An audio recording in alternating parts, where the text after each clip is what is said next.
साल का प्रदेश बीजेपी कार्यालय में मुख्यमंत्री मोहन यादव संबोधित कर रहे हैं, सुन लेते हैं।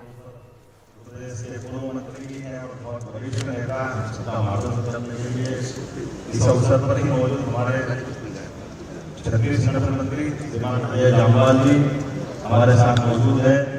हमारे अपने राज्यसभा के सांसद बाल योगी श्रीमान उमेश योगी जी हमारे साथ भी हमारे साथ मौजूद है। राज्यसभा के सदस्य हैं, यहाँ मौजूद मंत्रीगण, विधायकगण, हमारे वरिष्ठ नेता माननीय नरोत्तम मिश्रा जी जो लगातार एक संकल्प के साथ पूरे समय पार्टी ने जिसका आज हमने विशेष दिन चुना है। ऐसा माना जा रहा है कि आज हर बूथ पर हम अपनी पार्टी के अंदर ऐसे सभी देशभक्तों का समाज सेवा के माध्यम से जो राजनीति करना चाहते हैं और सूचना के आधार पर जीवन जीना चाहते हैं, ऐसे सभी अलग अलग पूरे 55 जिलों के सभी बूथों पर जो पार्टी ज्वाइन करना चाहते हैं उस अभियान के प्रभारी हमारे श्रीमान नरोत्तम मिश्रा जी। और मैं आज के अवसर पर आप सबको बधाई देना चाहूँगा। जब 45 वर्ष किसी पार्टी को होते हैं, 45 वर्ष यद्यपि यूं बहुत दिखाई देता है, जबकि देश का इतिहास जब लाखों साल पुराना हो तो उसके मामले में बहुत कुछ दिखाई देता है। हम अगर तुलना करें लगभग सेकंड वर्ल्ड वॉर के बाद तो दुनिया के देशों की तुलना में भारत की तुलना अगर हम करें तो भारत की तुलना उदाहरण के लिए 1947 में जो ₹1 हमारा था तब डॉलर भी ₹1 के बराबर थे।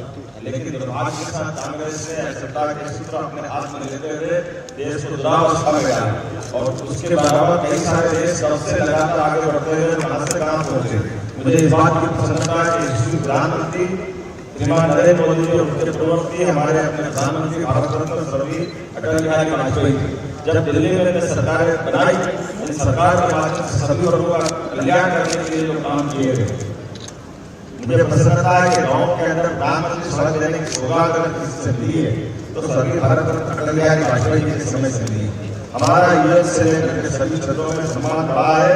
यहाँ तक कि राष्ट्रभाषा बोली जा सकती है राष्ट्रसंघ में, ये भी केवल भाजपा के जरिए ही हुआ है। हमारे दुनिया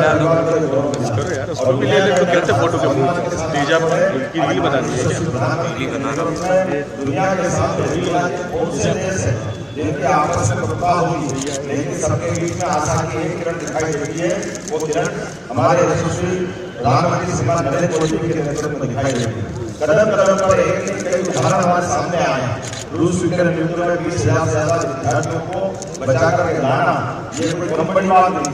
ये बातें हमको नीचे तक पहुंचाना पड़ेगी। जब सरकार के तीसरी बार का हम जनादेश मांग रहे हैं तो हमारे अपने सरकार के द्वारा किए गए कार्य को प्रत्येक कार्य को कतर के अंदर हमारे 8 सैनिकों का एक तरह से मृत्युदंड पा लेना और मृत्युदंड से बचा करके उनको वापस अपने स्वदेश घर लाना ये असंभव काम, ये उसी प्रकार का काम है जैसे पुराने कार्यकाल में सर्जिकल स्ट्राइक, एयर स्ट्राइक करके प्रधानमंत्री ने देश के सामने देश की सुरक्षा के लेकर के देश की सेना के मनोबल को बढ़ाते हुए भारत की शक्ति का परिचय दुनिया से कराया।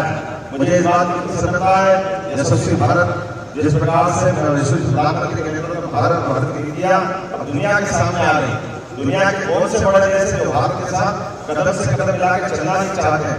अमेरिका से लेकर रशिया तक हर कोई भारत के विकास में अपना विकास देखता है।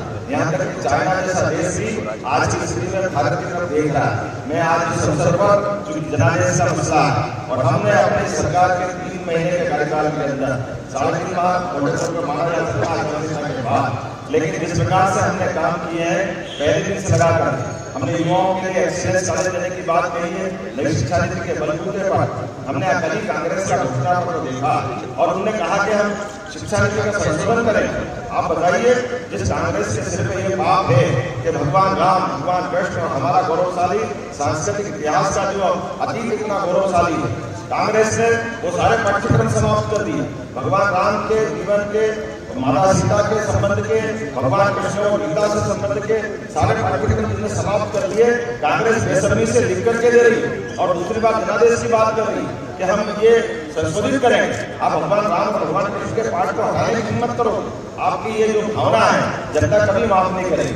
ये उसी प्रकार से जो आपने भगवान राम के अयोध्या के मंदिर का निर्माण कर ठुकरा करके आपने अंदर की भावना को बाहर प्रकटीकरण किया है। कांग्रेस ने इतना ही नहीं, अपने न्याय पत्र में एक और बात लिखी, उन्होंने कहा हम पाकिस्तान के साथ शांति से बैठ करके आतंकवाद का मसला सुलझाएंगे। इसी भाव के कारण से कांग्रेस की इस दूषित नीति के कारण से भारत सदैव लज्जित होता रहा। भारत के हर नगर में बम अगर फूटते रहे, आतंकवादी घटना अगर घटती रही, तो कांग्रेस की इसी नीति के कारण से घटती रही। मुझे और आहत हुआ इस बात को सुनकर के। उन्होंने कहा कि हम ये क्रांतिवीर योजना समाप्त करेंगे। अरे अग्निवीर योजना समाप्त करेंगे सैन्य भर्ती की।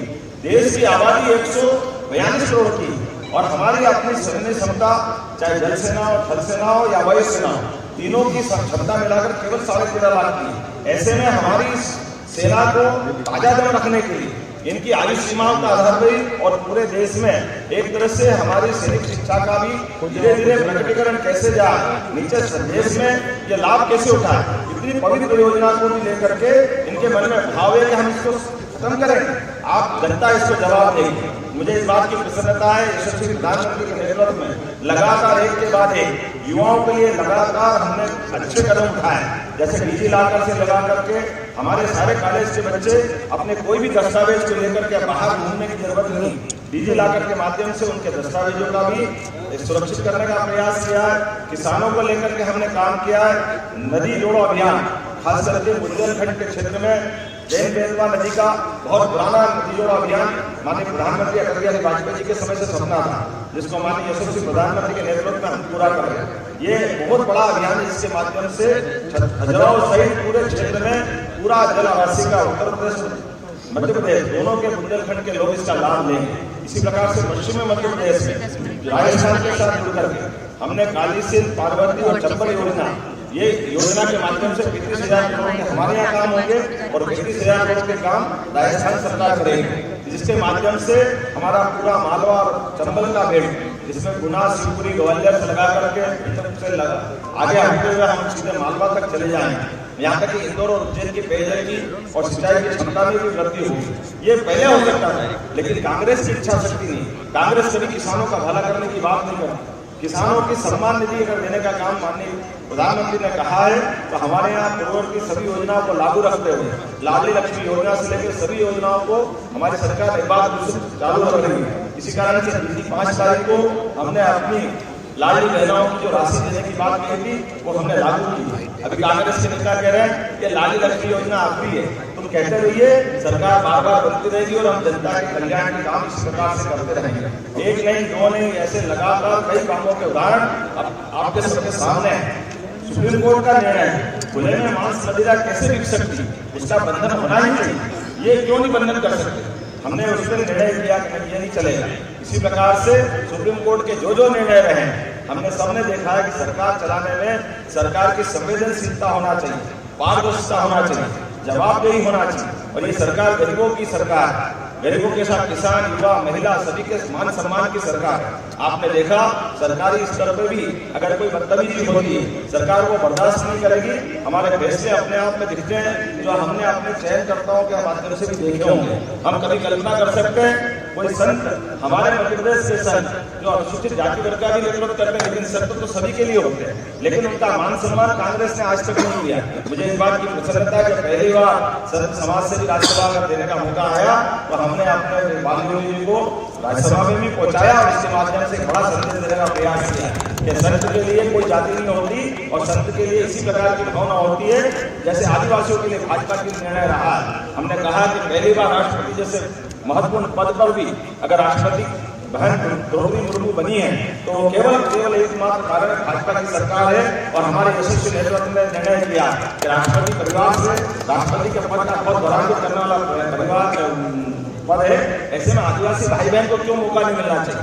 कांग्रेस ने लंबा समय निकाल दिया, लेकिन कांग्रेस केवल बात ही बात करती रही, हिंदू मुसलमान को लड़ाने की बात करती। मुझे इस बात की प्रसन्नता है, राम मंदिर के मामले में कांग्रेस ने देश को सदैव गुमराह करने का प्रयास किया, हिंदू मुस्लिम को लड़ाने का प्रयास किया। उसके उलट हमारे अपने देश के अंदर पहली बार अयोध्या के अंदर सुप्रीम कोर्ट के निर्णय के आधार पर माननीय प्रधानमंत्री के नेतृत्व में भगवान राम का मंदिर का शिलान्यास भी हुआ और भगवान राम के मंदिर का प्राण प्रतिष्ठा के बाद लोकार्पण भी हुआ और पूरे देश ने एकजुट होकर के भारत की ये एकता की भावना का प्रकटीकरण किया।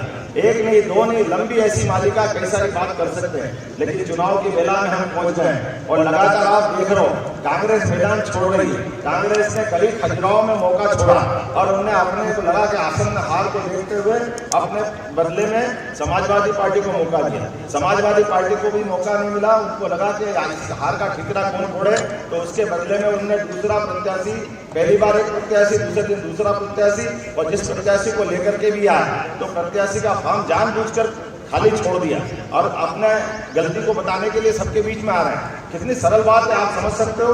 कोई भी पार्टी प्रत्याशी डिक्लेयर करती है तो उसका डमी प्रत्याशी नहीं देगी क्या?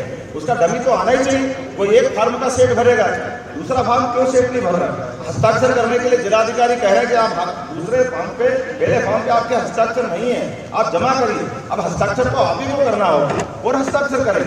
लेकिन ये बात उसी प्रकार से दिखाती है जिस प्रकार से यशस्वी मोदी जी के नेतृत्व में पूरे देश की हवा चल रही है। पूरा देश मोदीमय हुआ है, पूरा मध्य प्रदेश मोदीमय हुआ है। और हमने सबने देखा क्या कमलनाथ जी और क्या दिग्विजय सिंह जी, सबकी सिट्टी पिट्टी घूमे। एक ने तो मैदान छोड़ ही दिया, उनके यहाँ हालत खराब है। दूसरे भी पैदल पैदल घूम करके भोपाल से लड़ने के बजाय उनने एक तरह से पहले अपना मैदान छोड़ा और अब हार से बचने के लिए 400 उम्मीदवार खड़े कर लो, कुछ और कर लो, ये पहले से जीतेंगे, ये सारे बहाने चालू कर दिए, जिसके आधार पर इनको लग रहा है कि आसन्न हार से बचने वाले नहीं आज के अवसर पर। लेकिन हमको सावधान रहना है, दुश्मन बहुत चालाक है, वो झूठ बोलता है, चालाकी करता है, और चालाकी होने के साथ साथ चुनाव के मामले में हम तो सुचिता की बात करते हैं, लेकिन वो सब कुकर्मी के आधार पर चुनाव जीतना चाहते हैं। हम और आप सजग रहेंगे तो जो हमारा ट्रैक रिकॉर्ड है 2014 में 27, 2019 में 28 और अब की बार हम अपनी 29 बार करेंगे। तो आपकी बार 400 बार देश के लिए और मध्य प्रदेश के लिए आपकी बार 29 बार निश्चित हम जीतेंगे। बहुत बहुत धन्यवाद। भारत माता की जय। मैं भाई रजनी के दौरान प्रदेश मंत्री से आग्रह करूंगा। आप सभी का भाजपा के स्थापना दिवस के अवसर पर जो आयोजित समारोह है उसमें उपस्थित माननीय प्रदेश अध्यक्ष मुख्यमंत्री मोहन यादव जी, हमारे क्षेत्रीय संगठन मंत्री माननीय अजय जामवाल जी, लोकसभा चुनाव के प्रभारी डॉक्टर महेंद्र सिंह जी, आदरणीय नरोत्तम जी, भाई साहब रमेशनाथ जी महाराज जी, आप सभी का और खास करके बूथ पर काम करने वाले सभी बूथ अध्यक्ष, महामंत्री और बीएलए का नेतृत्व का अभिनंदन, आभार। आज रिकॉर्ड तोड़ना है बूथ के कार्यकर्ता बंधुओं। 1 लाख भैया हमें